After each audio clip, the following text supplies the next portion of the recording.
Hey, I'm Jay, and thank you for joining me on my miniature journey.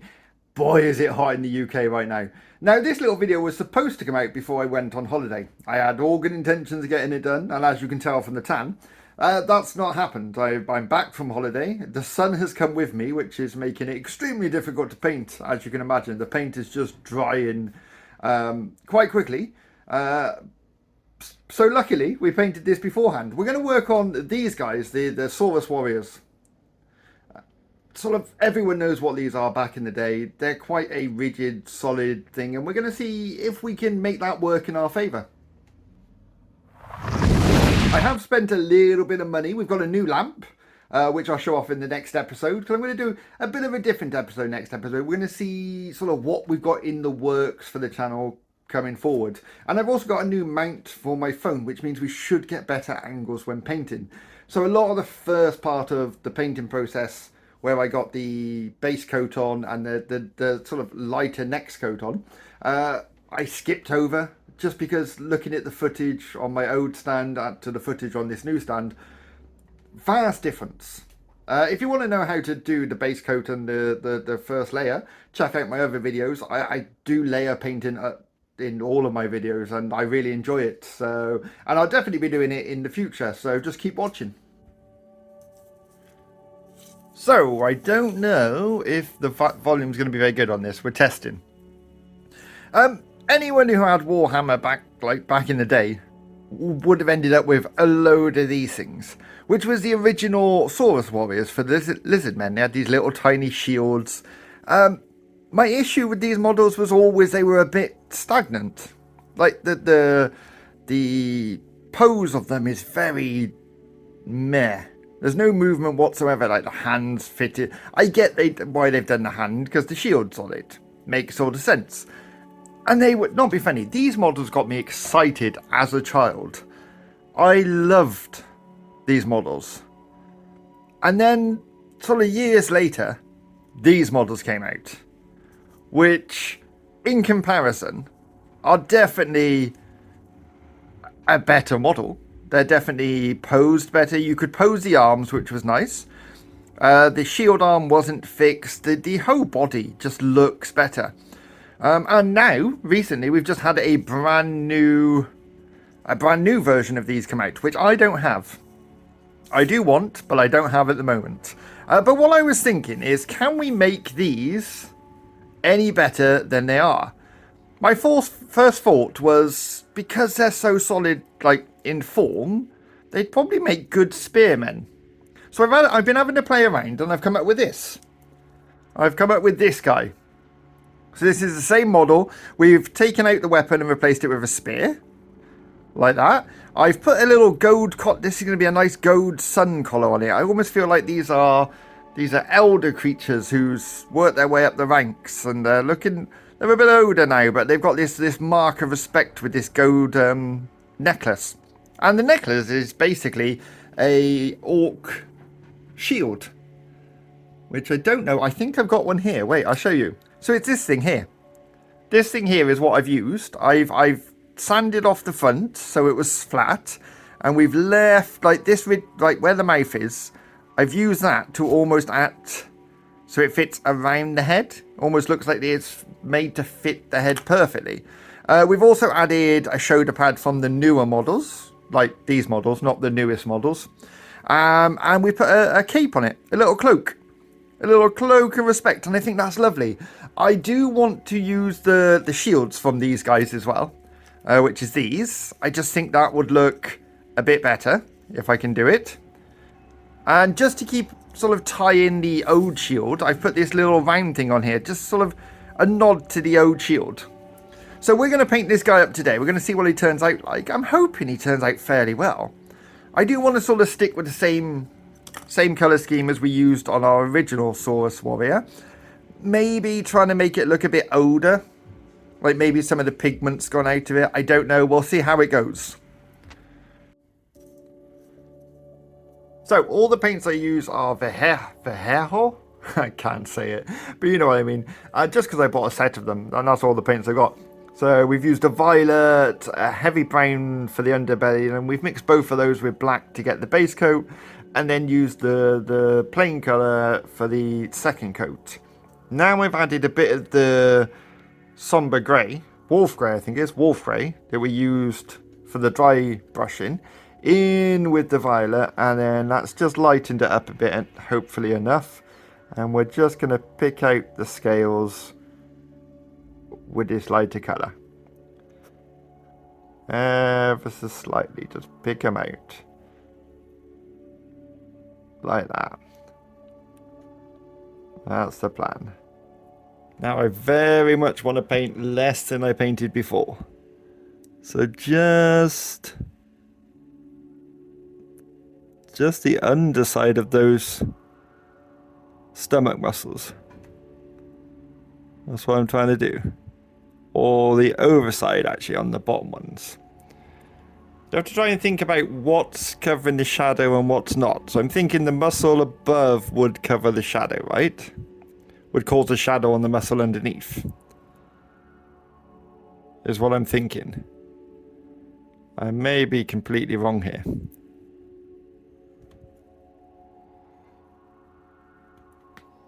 See, Sigmar always says the muscles should be connected, not islands. But the issue with that is, these models aren't designed to be connected. So here, I'm gonna say, wait, if the light's falling down, surely the light would catch the upper side of the muscle. Bit like that. Around like that. Bit on that one, just there. And then very much the upper part of this arm.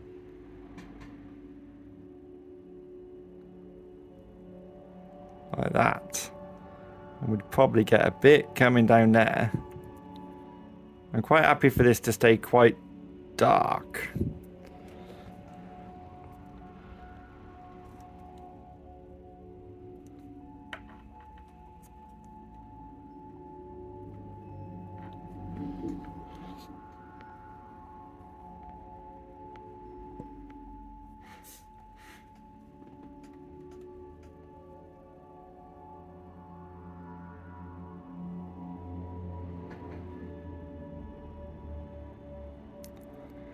So I'm putting sort of light on the arms, but in all fairness, the shield's going to take up a big chunk of this arm. I feel like this paint needs to be a little bit thinner. As I say, we're working with thin paint, I've decided today.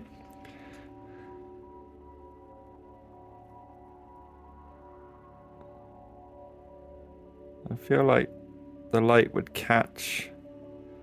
It's hard because you're trying to think about it how you think the light would catch it, but that's not necessarily how it would.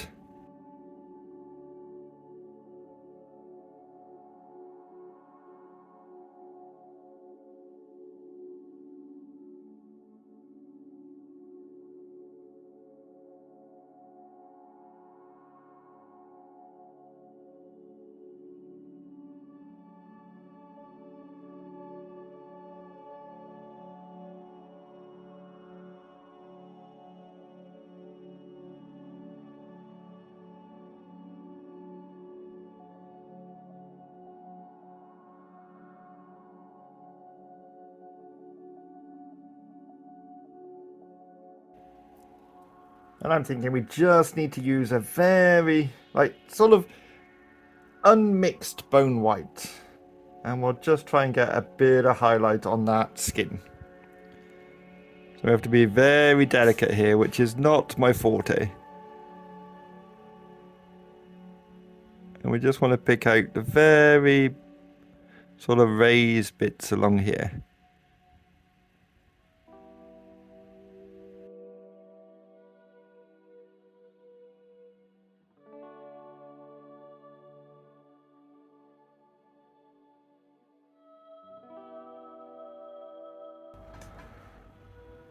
And we have actually completely forgotten about the tail. But that's fine. We're going to do a tail in purple, I think.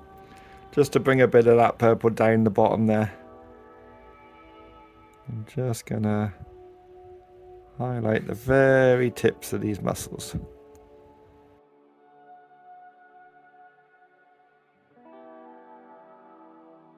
Lovely. And then we'll just get a bit more on the legs. Just the very top of it.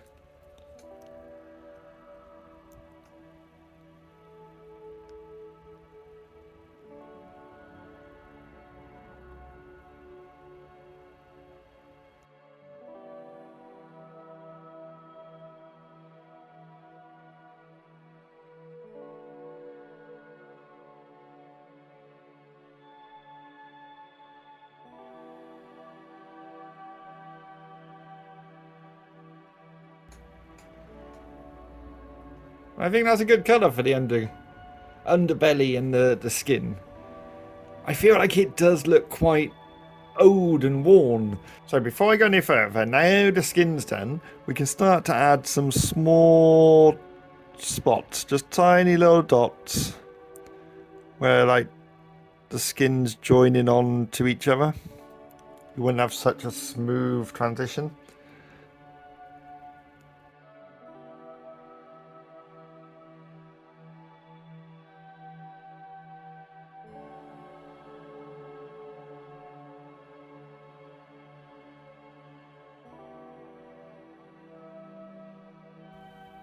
So for the highlights on the scales, I've just mixed the bone wash that I had left on my palette with that lighter violet that we made to make it even lighter.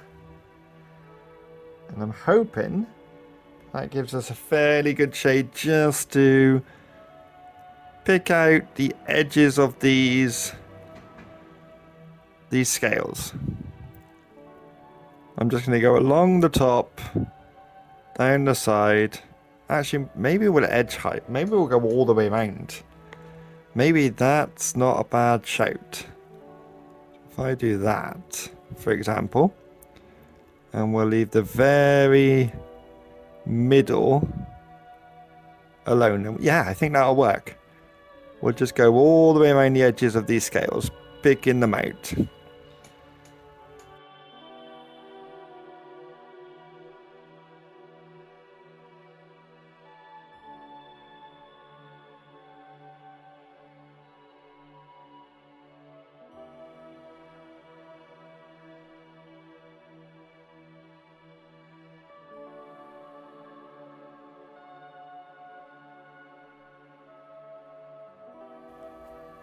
I'm going to add one final highlight.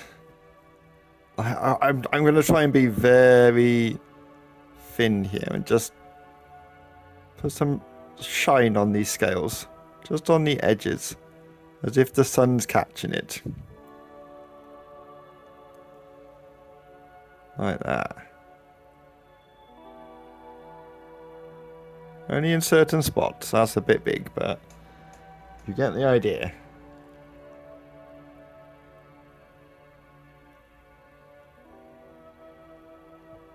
I'm hoping when this dries it won't look so harsh. That's my hope. I like the idea that the scales being a bit shiny. I don't want to do them all, I just want to pick out just the ones on top.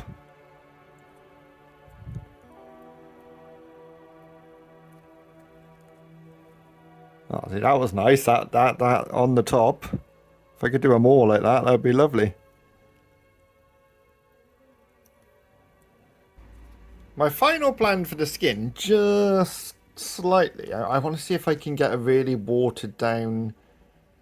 Yeah, maybe a bit more. I literally want it watered down just slightly, look. Just so it's really translucent. And I just want to see if we can get... almost like a pink glow fading into the legs and arms, just so it's not so here's the light bit, here's the dark bit. So I come across ever so, And if we put too much of this on, we can just use a brush to get it off again.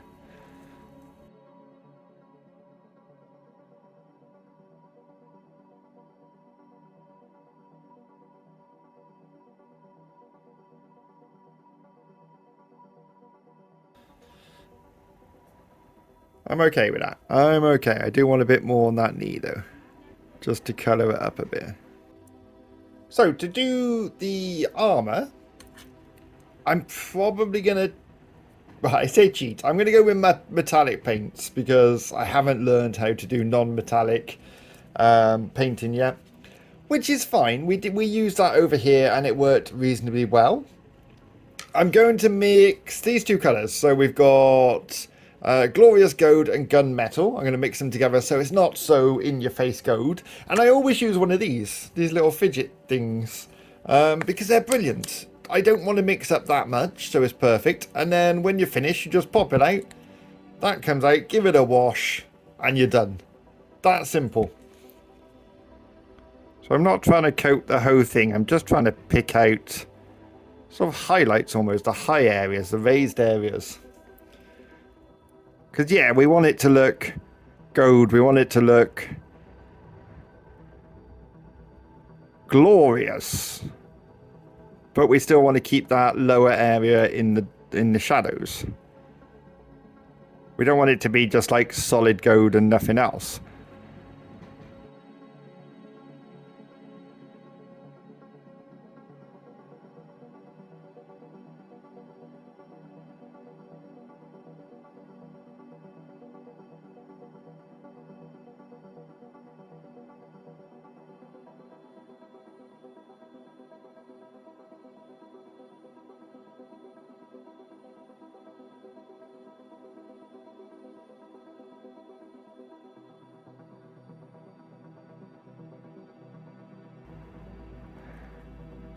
Because I did realise something on that other model I was showing you, the other Saurus Warrior we did in the last Saurus Warrior video. As I was showing it you a minute ago, at the beginning of this video, I realised I didn't do the gold tip on its tail. So I'm going to bring him back now and just rectify that. Let that dry. We're going to get the black wash on it. And then we'll go back over just the tips with the gold just to get that shine back on. I was trying to decide what colour to do the loincloth and the cape. And what could be more regal than red. Red and gold. I don't know. Just reminds me of the royal family. So we're going to bring in a dark red here. This is actually called heavy red. There we go. Just check the bottle. And we're, again, probably going to try and leave the darker layers in the creases. I'm thinking we might go over this with the black wash as well. So it's a good idea to do this before you do your wash.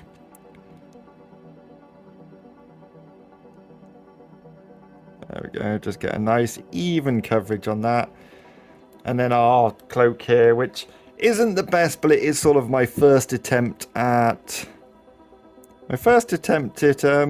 green stuff. I did try milliput because people use that a lot, I see. Milliput's hard work. I feel like you need to get the right mixture, and I don't think I did.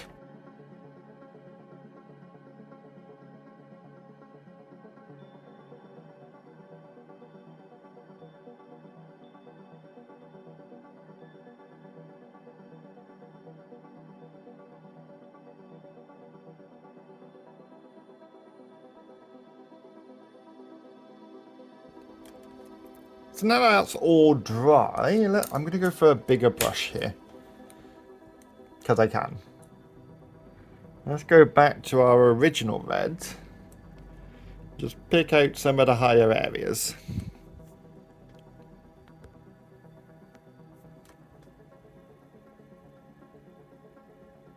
There we go. Lovely. Pick out that side there.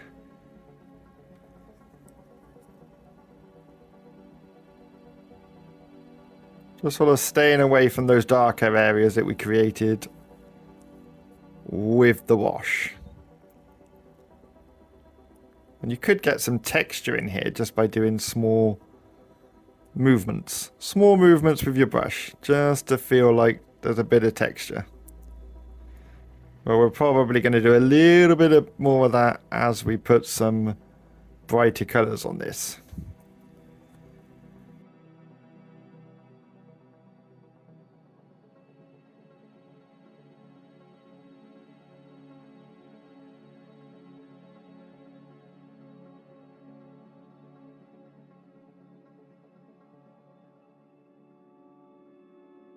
So I'm going with Scarlet Blood here, Scarlet Blood. And we're just going to try and go over less of the area that we did with the red.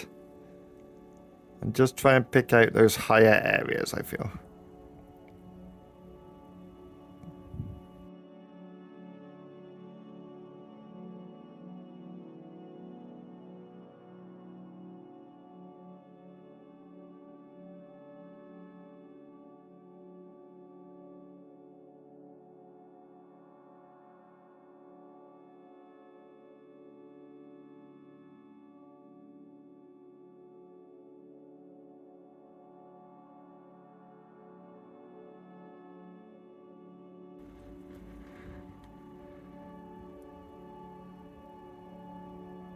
So using the less watered down seems to work better with the red, which I suppose they got a really... Red sort of not great, got the greatest pigment, right? It doesn't cover the best, a bit like yellow. So bring in some brighter shades in there like that. Probably too bright at this stage, but I've started, so I'll finish, as they say. Who was that? Anne Robinson, wasn't it? You are the weakest link. Goodbye. I love how this guy has turned out. All we need to do now is do his shield, touch him up a little bit, and we're ready for a grand reveal.